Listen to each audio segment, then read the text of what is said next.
ज़िंदगी से डरते हो। अस्सलाम वालेकुम व्यूअर्स। आज सुबह मॉर्निंग वॉक के दौरान ठंडी ठंडी हवा के झोंके और परिंदों की खूबसूरत बोलियां सुनते हुए मैं अल्लाह का शुक्र अदा कर रही थी कि कुदरत के किस कदर एहसानात हैं हमारे ऊपर। खूबसूरत रंग बरंगे फूल, दरख्त, नीलगू आसमान, इधर उधर उड़ते बादल, परिंदे, जानवर और हशरातुल अर्ज़, क्या कुछ हमारे देखने और महसूस करने के लिए कुदरत ने सजा दिया है। हाफिज़ शराजी रहमतुल्लाह अलैह फरमाते हैं कि दरख्तों के पत्तों को भी होशियारी से देख कि कैसे बने हैं और क्या करते हैं। इनसे भी इंसान को अल्लाह की मार्फत के अनगिनत निशानात मिलेंगे। कीमियाई सादत में इमाम गज़ाली रहमतुल्लाह अलैह ने हवाओं की आवाज़, पत्तों के आपस में टकराने, झरनों की आवाज़ों, परिंदों की बोलियों और बादलों और बारिश की आवाज़ों की मुख्तलिफ़ कैफ़ियत में जो रिदम और मौसीकी पाई जाती है, उस पर गौर करने की तरफ तवज्जो दिलाई। कुरान हकीम की तिलावत में भी एक रिदम है जो कि समात और रूह पर असर करता है। आप लिखते हैं कि कुरान हकीम में सूरह लुकमान में हकीम लुकमान अपने बेटे को नसीहत करते हैं कि कभी भी ऊंची आवाज़ में बात ना करना, आवाज़ को धीमा रखना। बेशक सबसे बुरी आवाज़ गधे की है। व्यूअर्स, आगे इमाम गज़ाली फरमाते हैं कि हर चीज़ की एक ज़िद या उलट होता है। इंसानी समात को गधे की आवाज़ बुरी लगती है और इंसान इससे कराहत महसूस करता है। इसका मतलब है कि दूसरी जानिब वो आवाज़ें हैं जो समात पे खुशगवार असरात मुरतब करती हैं और इंसानी रूह पर समा के मस्बत और मनफी दोनों असरात पड़ते हैं। व्यूअर्स, इंशाल्लाह इस मौजू पर फिर किसी वक्त लिखूंगी। आज मेरा इरादा एक अहम चीज़ की तरफ तवज्जो दिलाने का है और वो इंसानी ज़िंदगी में डर और खौफ के जज्बात हैं। एक ख़ास हद तक मोहतात होना और ख़तरे से ख़ुद को महफूज रखना इंसान की सेफ्टी के लिए ज़रूरी है। लेकिन अब जिस तरह लोगों ने घरों में रहते हुए सिक्योरिटी कैमरे लगाए हुए हैं जिनसे मुसलसल मॉनिटरिंग की जा रही होती है, इन कैमरों से आप बाहर के लोगों को ज़ुबान हाल से दो मैसेज कन्वे करते हैं। पहले नंबर पर यह कि आपके पास कीमती चीज़ें मौजूद हैं जिनकी हिफाजत के लिए कैमरे लगाए गए हैं। दूसरे नंबर पर हम अंदर से डरे हुए और इनसिक्योर हैं। किसी भी क्रिमिनल माइंडेड फ़र्द के लिए ऐसी जगह को निशाना बनाना ज़्यादा आसान लगेगा। वो लोग आराम से तारों को काट कर फंक्शन डिस्कनेक्ट करके अपना काम करके चले जाते हैं और अक्सर ऐसा करने की जहमत भी नहीं करते, क्योंकि जहाँ से चोरी हो जाए कैमरों के शवाहिद के बावजूद कभी किसी को नहीं पकड़ा गया। दूसरे नंबर पर वॉक के दौरान जो चीज़ अपनी तरफ तवज्जो मबजूल करवाती है वो अस्पतालों की जानिब से लगाए गए बैनर और इश्तिहार होते हैं, जहाँ मुख्तलिफ़ किस्म की नफसियाती बीमारियों, नशे की लत में पाए जाने वाले अफराद के इलाज की सहूलतों और इसी से मिलती जुलती मालूमात पर मुश्तमिल होते हैं। मैं सड़क पर फिरने वाले कुत्ते और बिल्लियों को चलते फिरते, खेलते और कभी कभी एक दूसरे के साथ लड़ते हुए देखती हूँ और सोचती हूँ कि हम इंसानों ने ज़्यादा पढ़ लिख कर क्या हासिल किया है। डर, खौफ, एक दूसरे से दूरी। सबसे बड़ा जुल्म यह है कि हम कुदरत और फिर कुदरती ज़िंदगी से दूर हो गए हैं। पहले जिन घरों के दरवाजे सुबह से रात तक मेहमानों के लिए खुले रहते थे, अब वहाँ एसी और फिर सिक्योरिटी की वजह से दरवाजे बंद हैं।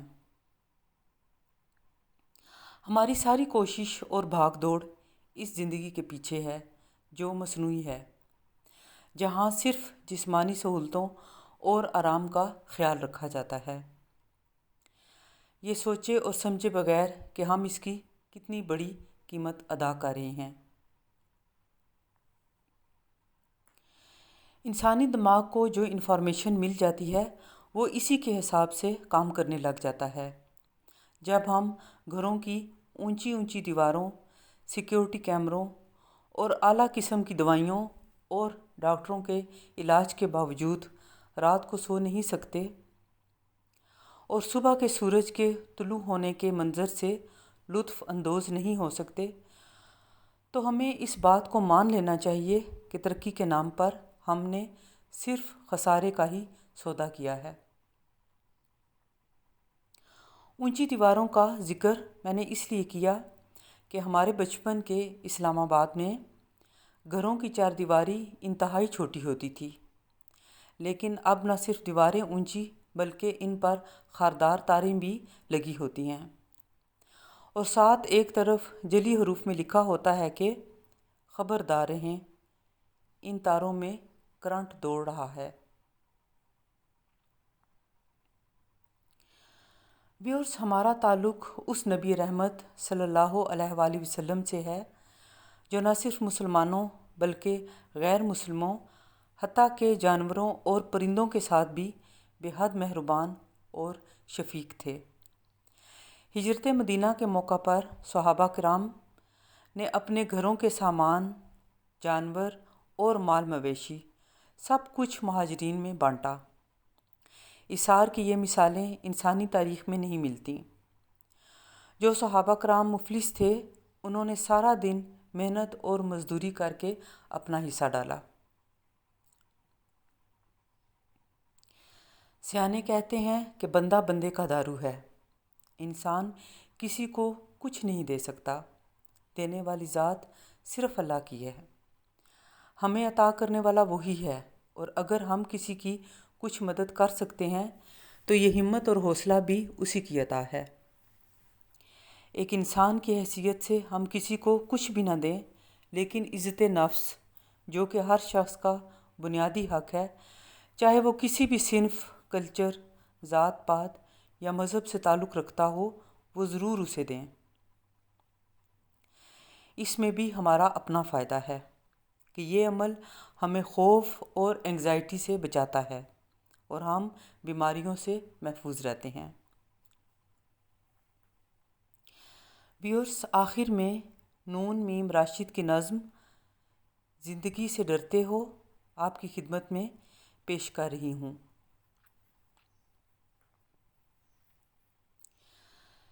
زندگی سے ڈرتے ہو، زندگی تو تم بھی ہو، زندگی تو ہم بھی ہیں۔ زندگی سے ڈرتے ہو، آدمی سے ڈرتے ہو، آدمی تو تم بھی ہو، آدمی تو ہم بھی ہیں۔ آدمی زباں بھی ہے، آدمی بیاں بھی ہے، اس سے تم نہیں ڈرتے۔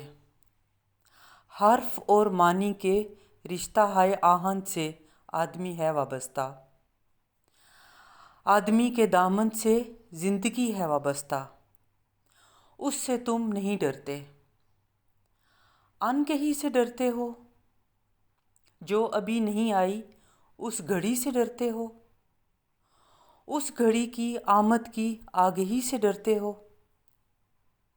پہلے بھی تو گزرے ہیں دور نارسائی کے، بے ریا خدائی کے، پھر بھی یہ سمجھتے ہو ہیچ آرزو مندی، یہ شب زباں بندی ہے راہ خدا بندی۔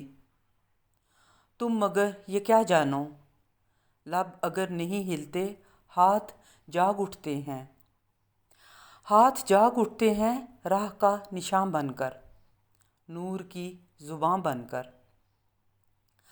ہاتھ بول اٹھتے ہیں صبح کی اذاں بن کر۔ روشنی سے ڈرتے ہو، روشنی تو تم بھی ہو، روشنی تو ہم بھی ہیں۔ روشنی سے ڈرتے ہو، شہر کی فصیلوں پر دیو کا جو سایہ تھا پاک ہو گیا آخر، رات کا لبادہ بھی چاک ہو گیا آخر، خاک ہو گیا آخر۔ اژدہام انساں سے فرد کی نوا آئی، ذات کی صدا آئی۔ راہ شوق میں جیسے راہ رو کا خون لبکے، ایک نیا جنوں لبکے۔ آدمی چھلک اٹھے، آدمی ہنسے دیکھو، شہر پھر بسے دیکھو۔ تم ابھی سے ڈرتے ہو؟ ہاں ابھی تو تم بھی ہو، ہاں ابھی تو ہم بھی ہیں۔ تم ابھی سے ڈرتے ہو۔ آپ سب کا بہت شکریہ۔ اللہ حافظ۔